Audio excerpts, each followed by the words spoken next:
아브라함이 거기서 네게브 땅으로 옮겨가 가데스와 술 사이 그랄에 거류하며. 사랑하는 성도 여러분, 지난 한 주간 동안 어떻게 지내셨나요? 우리는 지난주에 인생 말년의 실패, 인생 과오를 자식들 앞에 공개하고 그리고 그것을 사과하며 마지막으로 후손들을 위하여 아름다운 교훈을 남겨줌으로써 꼰대가 되기보다는 아버지로 살았던 솔로몬의 모습을 살펴보았습니다. 이상적인 부모는 꼰대가 되는 것이 아니라 자신의 과오에 대한 인정과 함께 경험 속에서 우러나는 또는 지식을 통하여 배운 바른 길을 함께 제시해 주는 것임을 살펴보았습니다. 이상적인 부모로 산다는 것 참 어려운 것 같아요. 하나님께서 우리에게 허락하신 말씀 중에는 복음에 합당하게 이렇게 살아야 한다, 저렇게 살아야 한다라고 직접적으로 교훈해 주시는 말씀도 있습니다.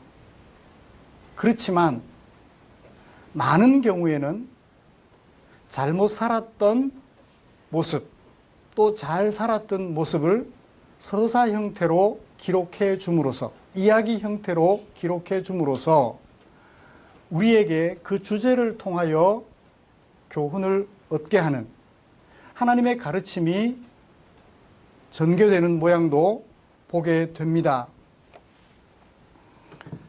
오늘 우리가 살펴볼 말씀도 부부로서 실패하여 그것으로 끝나버려야만 했던, 그것이 당연히 여겨질 수 있는 그런 한 부부의 삶을 살펴보려고 합니다.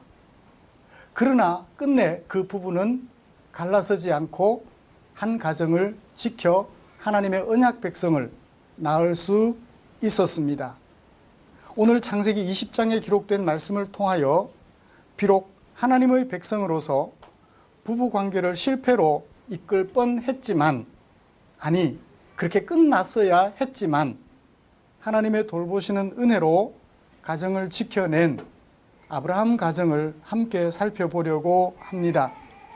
아브라함이 남편으로서, 사라가 아내로서 가정을 위기에 빠뜨리게 하였지만 하나님의 돌보시는 은혜로 가정을 지켜내고 계속하여 언약 백성으로 살게 된 아브라함 부부 살펴보면서 하나님의 은혜를 나누려고 합니다. 먼저 우리가 함께 교독한 본문이 어떻게 구성이 되어 있는지 좀 살펴보았으면 합니다. 모두 5개의 문단으로 나누어 볼 수 있습니다. 첫 번째 문단은 1절과 2절이지요. 그랄왕 아비멜렉이 아브라함의 아내 사라를 자기 아내로 데려가는 것이 되겠습니다. 3절부터 7절까지가 두 번째 문단인데, 그랄왕이 아브라함의 아내 사라를 자기 아내로 데려가는 모습을 지켜보신 하나님께서 그날 밤에 아비멜렉을 찾아가시는 것입니다. 무엇으로요? 꿈으로 찾아가셔서 아브라함과 그랄왕 사이에 개입을 하십니다. 그 개입의 결과가 8절부터 13절까지 말씀에 나타나지요. 아비멜렉은 과연 개입하시는 하나님에게 복종할까요? 다행히 복종합니다. 그 다음 문단이 14절부터 16절까지인데요. 하나님의 개입에 항복한 아비멜렉 왕이 아브라함과 사라를 불러서 하나님의 지시를 따라 그의 수치스러웠던 모습을 복원시켜 줍니다. 그리고 마지막 결론 문단이 17절부터 18절까지입니다. 아브라함의 가정도 회복되고 아비멜렉도 하나님의 징벌에서 해제가 되는 그런 모양으로 보여주죠. 이렇게 5개의 문단이 인과관계를 가지고 서로 연결되어 있습니다. 사건의 배경은 아브라함이 아내 사라를 아내라고 말하지 않으므로 그랄 왕이 아비멜렉을 데려갔어요. 이 일이 없었으면 그랄 왕 아비멜렉이 하나님이 개입하시는 일도 없었을 것이고, 아비멜렉이 곤욕을 치르는 일도, 하나님으로부터 곤욕을 치르는 일도 없었을 거예요. 이렇게 인과관계를 가지고 진행된 이 말씀을 통해서 저는 두 가지로 살펴보려고 합니다. 부부가 이렇게 살아도 되나 싶을 정도예요. 그죠? 부부가 이렇게 살아도 되나 싶을 정도예요. 이상적인 부부의 모습만 보면 좋은데 성경에는 이상적이지 못한 부부의 모습도 있어요. 당연히 갈라서야만 하는 부부의 모습을 오늘 말씀 속에서 그대로 보여줘요. 그래서 그들의 모습을 살펴보면서 우리 부부의 모습을 대조해 보고 싶어요. 그들을 우리 앞에 거울로 세워놓고 우리는 어떻게 살고 있는가 살펴보고 싶습니다. 그리고 결과적으로 아브라함의 가정이 지켜졌잖아요. 그렇다면 어떻게 그들의 가정이 지켜질 수 있었을까? 그래도 희망은 누구에게 있다? 하나님께 있다.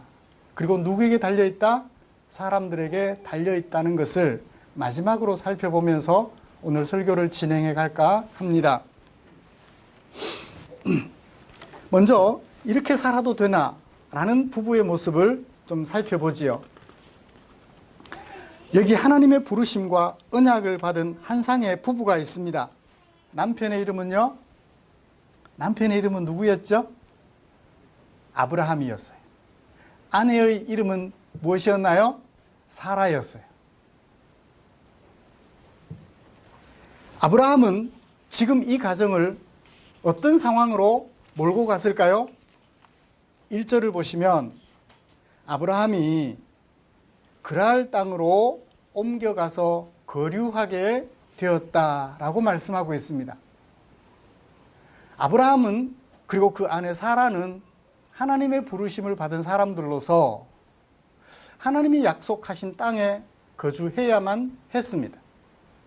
그곳에 머물러 있으면서 힘들면 힘든 대로, 좋으면 좋은 대로 누구를 바라보며 자기를 불러주신 하나님을 바라보며 살면 되었을 텐데 아마 조금 어려움이 찾아왔나 봐요.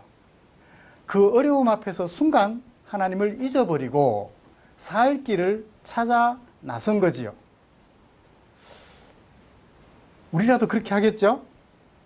당장 눈앞에 하나님의 손길이 보이지 않는데 어려움은 찾아왔고 어떻게 할까요? 방법을 찾아야죠. 뭐. 그런데 그 다음이 문제예요. 그렇게 간 것까지는 좋아요. 뭐라고 말합니까? 그랄 왕 앞에 자기 아내를 가리켜 자기 누이라고 말합니다. 누이라고 말하니까 그랄 왕 아비멜렉이 사람을 보내서 사라를 자기 아내로 취하고자 했어요. 마지막 18절 말씀을 보시면 이 아비멜렉에게 왕에게 후손이 있었나요? 없었나요? 18절 말씀을 보시면 아비멜렉의 집에 모든 태가 그동안 닫혀 있었어요. 이 말은 자식이 없었다는 얘기죠. 자식이 없는 왕으로서 아이를 후손을 낳아줄 만한 여성이 있으면 데리고 가는 것은 그 시대로서는 타당했었어요. 오늘 우리 시대에는 허용할 수 없는 일이지만 그러나 그 시대에는 그것이 가능했어요. 아니 우리나라만 해도 그저 조선 말기 1900년대 초반만 해도 이런 일들이 가능했었죠. 아들을 못 낳으면 새로운 부인을 맞아들여도 부인이 아무 말 하지 못하는 남성 중심의 사회였음을 우리는 알고 있기 때문입니다. 그래요. 아브라함이 이렇게 가정을 위기로 빠뜨렸습니다. 찾아온 어려움을 해결하려고 했다가 가정 파탄 지경으로 이끌고 간 거예요. 그런데 그때 아내 사라는 무엇을 했을까요? 뒤에 아브라함이 아비멜렉 왕 앞에 하는 말을 가만히 들어보면 어때요? 사라도 별반 다르지 않은 것 같아요. 아브라함이 사라에게 그렇게 말하자고 했어요. 당신은 내 누이 동생이기도 하다. 어떤 누이 동생? 이복 누이 동생. 아버지는 같은데 엄마가 다른 경우. 두 사람이 결혼했으니까 이복 동생이면 틀림이 없어요. 이것 또한 우리 시대로 이해하면 이해가 안 돼요. 아버지가 같은데 엄마가 다르다고 하여 어떻게 결혼할 수 있죠? 상상도 못할 일이죠. 근데 그 시대는 가능했단 말입니다. 사라도 여보 어떻게 그럴 수 있어요? 당신은 내 남편인데 그때는 결혼하기 전에는 오빠였지만 지금은 내 남편인데 어떻게 누이라고 말할 수 있습니까? 거절을 했어야 되는데 그러세요라고 얘기를 한 거예요. 아브라함의 가정이 이처럼 어려움에 빠진 것은 누구 탓이에요? 누구 탓이죠? 두 사람 모두의 탓이죠. 누구 한 사람 탓이라고 말하기가 어렵습니다. 왜요? 둘 다 이 일을 공모했기 때문입니다. 뭐 하기 위해서? 서로의 생명을 보존하기 위해서. 그런데 사라의 입장이 조금은 이해가 돼요. 사라의 입장이 조금은 이해가 돼요. 지금까지 사라가 아기가 있어요, 없어요? 없어요. 거기다가 남편 없는 여성은 힘 있는 남편을 만나는 것을 꿈으로 여겨요. 남편이 있지만 아브라함은 힘이 없어요. 그런데 여성으로서 힘 있는 왕을 남편으로 맞을 수 있다면 불가능한 것도 아니겠죠. 어떻든 아브라함의 가정이 파탄 지경에 이르게 된 것은 누구 탓이라고 말하기가 어려울 정도로 두 사람 모두 원인 제공하였음을 보게 됩니다. 이 두 사람은 본래는 어떤 사람이었을까요? 12장 1절에 보면 하나님께서 아브라함을 부르셨어요. 뭐라고요? 너는 너의 고향 친척 아비 집을 떠나서 내가 네게 보여줄 땅으로 가라. 하나님의 부르심을 받은 부부였어요. 남편만 부르셨을까요? 부부는 일심동체라. 남편을 부르셨다면 당연히 아내도 부르셨습니다. 직접 부름을 받았는지는 모르지만 어떻든 두 사람은 하나님의 부르심 앞에 함께 순응을 하게 됩니다. 그리고 나서 부르심을 받아 살아가던 중에 잠시 애굽에 내려가는 길이 있었어요. 그때도 어떻게 했나요? 가정을 위기에 빠뜨렸습니다. 그런데 하나님의 돌보심으로 가정을 건졌어요. 그런 하나님의 은혜도 경험을 했습니다. 자, 하나님의 부르심도 받았고 하나님의 지켜주시는 은혜도 경험했어요. 그뿐인가요? 아브라함이 애굽에서 돌아온 후에 부자가 되었습니다. 그돌라오멜 연합군이 조카가 살고 있는 소돔과 고모라 땅에 공격해 들어와서 조카를 포함하여 소돔과 고모라 사람들과 재산을 다 빼앗아 갔어요. 그때 아브라함은 어떻게 하나요? 하나님께 물었습니다. 하나님 어떻게 할까요? 쫓아가라. 그래서 아브라함이 군대를 이끌고 가솔들을 이끌고 뒤쫓아가서 포로로 붙잡혀 갔던 조카와 가족들을 재산들을 다 되찾아 오는 은혜도 입었어요. 하나님의 부르심도 받았고 하나님의 은혜도 입었습니다. 제법 나이가 들었어요. 하나님 내게 아이가 없는데요 고민하고 있을 즈음에 창세기 15장 4절 하나님께서 아브라함에게 임하여 말씀하셨습니다. 그래서 아브라함이 어떤 일을 했나요? 하갈을 첩으로 맞아들여서 아들을 낳고 이가 내 상속자인가 보다라고 얘기를 했죠. 근데 하나님께서 다시 아브라함에게 찾아오셔서 말씀하십니다. 아니야. 너의 아내 사라를 통하여 너의 후손이 있게 할 거야.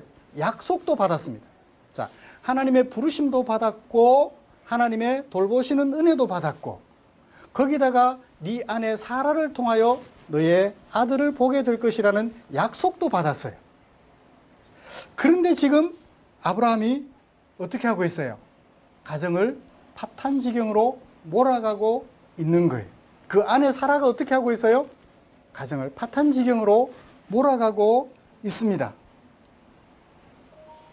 오직 무엇을 위해서 그렇게 하나요? 자신들이 살기 위해서. 각자 도생을 위해서 하나님의 부르심도 받았고 하나님의 은혜도 받았고 하나님의 약속도 받았음에도 불구하고 그것을 다 잊어버리고 가정을 끝내버릴 만한 상황에 이르게 한 것이지요.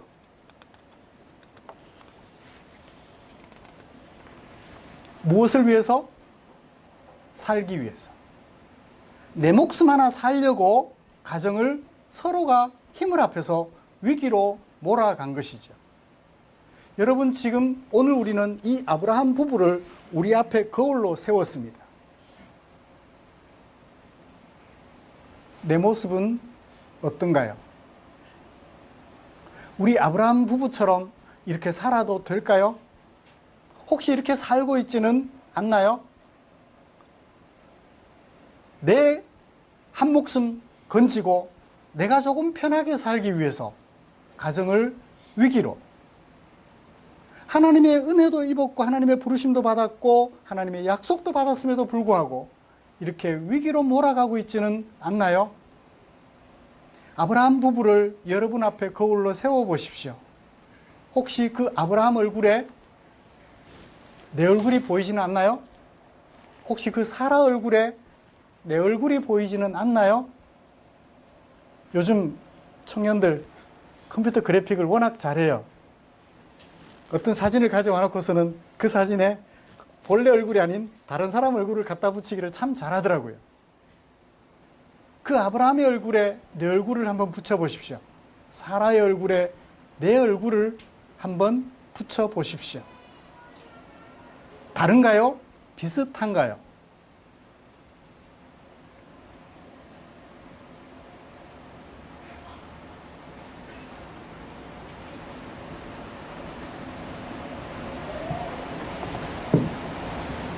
아니면 간당간당하게 다른 모습을 유지하고 있나요?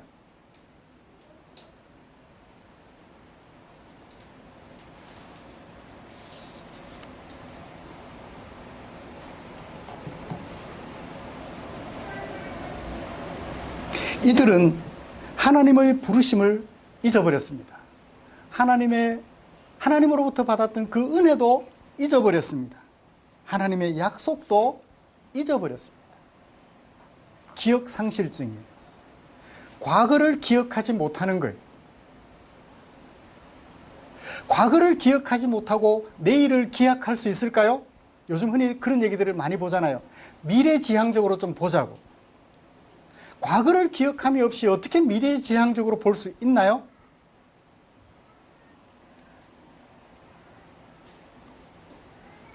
일본도 그런 얘기를 해요. 자꾸 과거에 매이지 말재요. 우리 한국 보고. 과거를 잊어버리고 과거를 무시하고 미래를 만들어갈 수 있나요?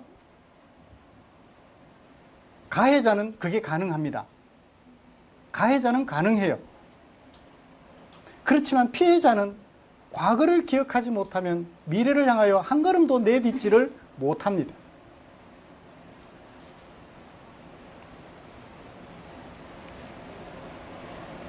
이 아브라함 부부는 과거에 하나님으로부터 받았던 모든 것들을 한순간에 다 잊어버리고 있어요. 현재 직면한 상황 때문에. 그래서 우리 흔히들 그런 얘기를 하잖아요. 내 코가 석잔데. 내가 직면한 이 어려움 때문에 과거에 누구로부터 도움받았던 것 깡그리 다 잊어버리고 살아가는 것이 우리 사람들이.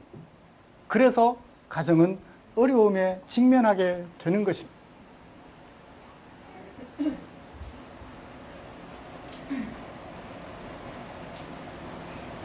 그리고 또 이런 것도 원인이 될 것 같아요.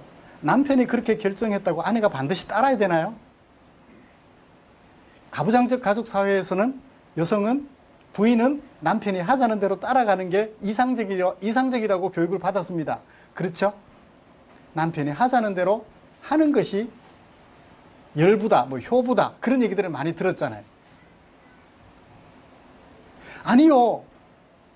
남편이 결정한 것이 아니면 잘못되었다고 생각을 하면 잘못되었다 그렇게 할 수 없다라고 말을 해야 되는데 사라는 그냥 시대적 시류에 따라서 남편이 그렇게 하자니 어쩌겠느냐 그러자라고 따라갔던 것이 문제였죠.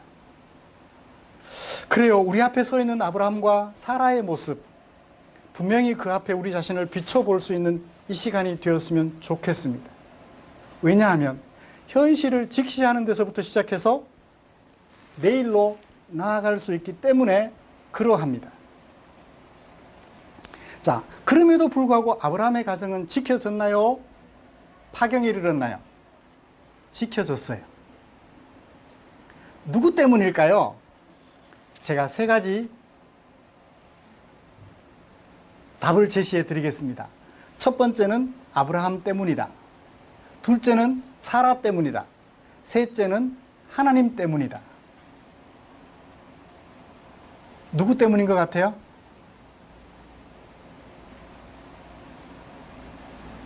자, 세 가지 중에 선택해 보십시오. 세 가지 중에 답이 없을 수도 있습니다. 한번 답을 선택해 보시죠. 세 가지 중에 답을 선택 못 하시겠거든 답이 없어요 라고 말씀해 주세요. 1번, 2번, 3번 중에 어떤 게 답일까요? 3번인 것 같아요? 정말이요? 저는 3번이 아닌 것 같은데.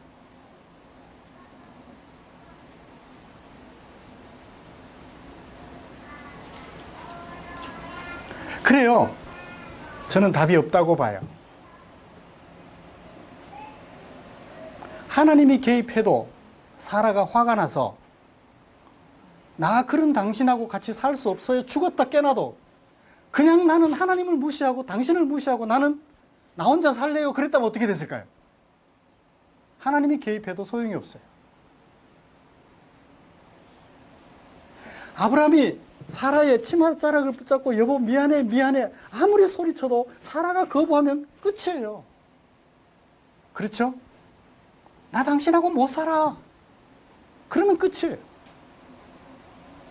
아브라함 때문일까요? 아브라함 때문이라고 말하기는 도저히 그죠? 왜? 선도적으로 가정을 파경으로 이끌었기 때문에. 아브라함 때문에 가정이 세워졌다고 말하기는 어려워요. 그러면 세 번째로 하나님 때문이라고 말을 할까요? 하나님이 그렇게 돌보셨을지라도 두 사람이 도저히 마음이 하나가 안 되면 어떻게 돼요? 그 가정은 파경에 이르게 돼요. 사라가 아까도 말씀드렸지만 하나님도 필요 없다. 당신도 필요 없다. 나는 나 혼자 살래.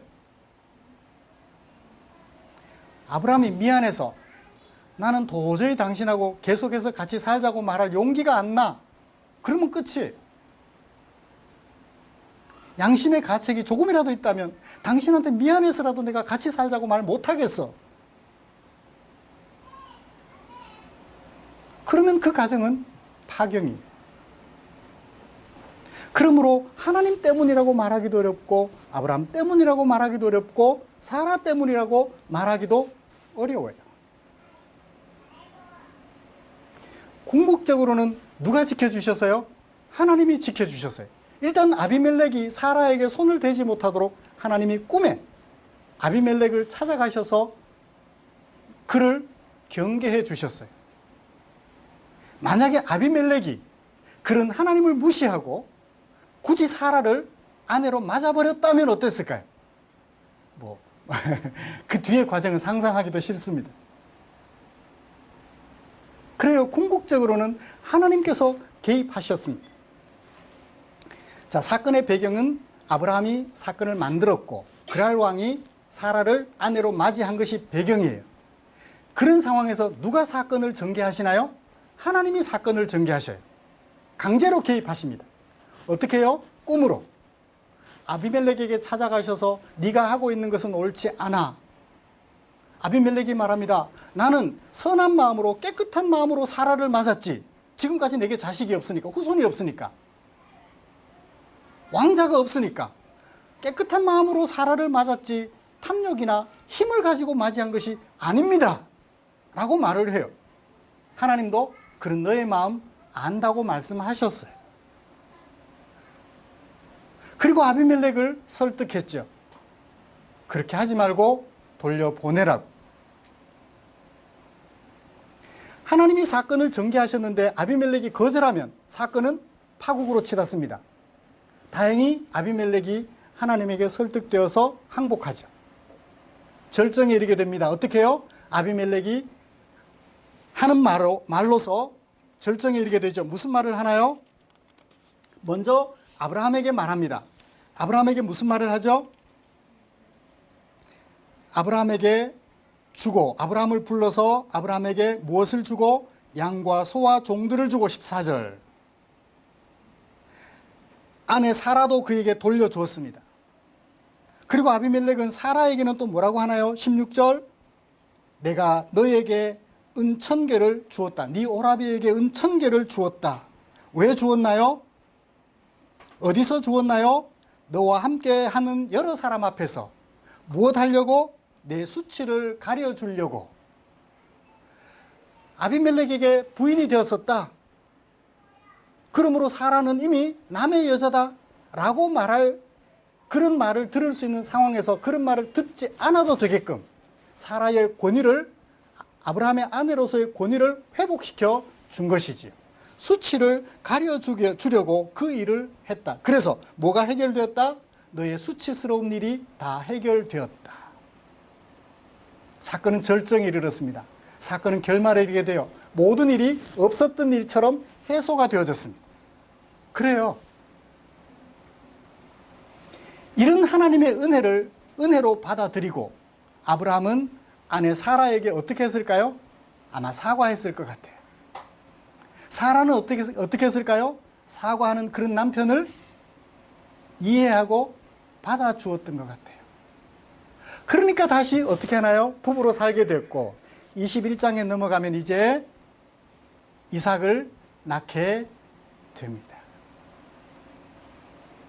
사랑하는 성도 여러분, 우리가 위기에 빠진 가정을 회복시키려면 하나님의 은혜만 있으면 될 것 같아요? 아니요. 예수 믿는 사람들도 이혼하잖아요. 그분들의 마음속에 하나님이 없나요? 하나님이 그분들은 돌보시지 않으실까요? 아닙니다. 하나님께서 그들을 돌보실지라도 그들 각자가 그 하나님을 기억하고 하나님의 은혜를 기억하고 자신의 과오를 돌이켜 서로에게 사랑하는 마음으로 다가서지 않으면 그 가정은 회복되기가 힘이 들어요. 글 속에는 없지만 아브라함이 아내 사라에게 사과를 했을까요? 안 했을까요? 그냥 없었던 것처럼 하고 시침 뚝 따고 여보 같이 자 그랬을까요? 사라는 또 그러지 뭐 그랬을까요? 이 엄청난 경험을 하고 나서 여러분이 남편 아브라함이었고 여러분이 아내 사라였다고 생각하시고 한번 대입해 보세요. 아무 일 없었던 것처럼 그날 이튿날 저녁에 바로 같이 잠을 잤을까요? 그럴 수는 없었을 것 같아요. 이 큰 일을 경험하고 나서, 그것도 같은 일을 2번씩이나 경험하고 나서 말입니다. 아마 아브라함은 크게 사과했을 것 같아요. 사라도 그런 남편이 잘못된 선택을 했을 때 거절하지 못하고 그럽시다 라고 말했던 것에 대해서 사과를 했을 것 같아요. 그러니까 하나님의 돌보심이 유효했던 것이죠. 하나님의 돌보심이 아무리 크고 커도 두 사람이 그 하나님의 은혜를 무시하면 파경에 이를 수밖에 없습니다. 그래서 제가 1번도 2번도 3번도 답이 아니라고 말씀드렸던 것이죠. 그래도 희망은 누구에게 있나요? 하나님의 돌보시는 은혜에 있습니다. 그 하나님의 은혜 아래서 서로가 서로의 잘못을 뉘우치고 돌아보아 사과하며 그동안 못다했던 사랑을 서로에게 베풀어 줄 때 비로소 그 가정은 지켜질 수 있었으며 하나님의 언약을 계승하는 이삭을 낳을 수 있었던 것이라고 믿습니다. 사랑하는 성도 여러분, 말씀을 마치겠습니다. 이렇게 살아도 되나 싶을 정도의 부부가 아름다운 가정으로 설 수 있었던 것은 근본적으로는 희망이 하나님께 있었기 때문입니다. 하나님의 돌보시는 은혜가 있었기 때문입니다. 그렇지만 모든 것을 하나님 탓으로 돌릴 수는 없어요. 서로가 서로를 향하여 과오를 돌이켜보고 사과할 것은 사과하며 서로를 향하여 그동안 못다했던 사랑을 하나님의 돌보시는 은혜 안에서 최선을 다할 때 비로소 그 가정은 이렇게 살아도 되나요? 라는 가정이 아니라 이렇게 살아야 합니다. 라는 가정으로 바뀌어 가게 될 줄 믿습니다. 하나님의 돌보시는 은혜 안에서 아름다운 부부로 세워가는 저와 여러분들 되시기를 주님의 이름으로 축복합니다. 기도하겠습니다. 하나님 아버지 고맙습니다. 우리를 향한 당신의 사랑 우리 가슴에 담아 봅니다. 우리의 마음이 너무 작아서 밴댕이 속처럼 너무 좁아서 하나님의 사랑을 우리 가슴 안에 다 담을 수 없을 정도입니다. 내가 아브라함이었다면, 내가 사라였다면 아무리 하나님의 돌보시는 은혜가 컸을지라도 끝내 거절하고 파경을 받아들였을 텐데 하나님의 은혜 아래 자신을 드렸던 두 사람, 그 가정을 견고하게 세워갔던 것처럼 이 자리에 있는 모든 성도들 하나님의 돌보시는 은혜 아래서 서로가 과오를 인정하며 그동안 못다했던 사랑을 쏟아 부어주며 아름다운 가정을 세워가기로 다짐하는 소중한 부부들 위해 주님께서 은혜를 더하여 주시옵소서. 우리를 사랑해 주신 주께 감사드리며 예수님의 이름으로 기도드리옵나이다. 아멘.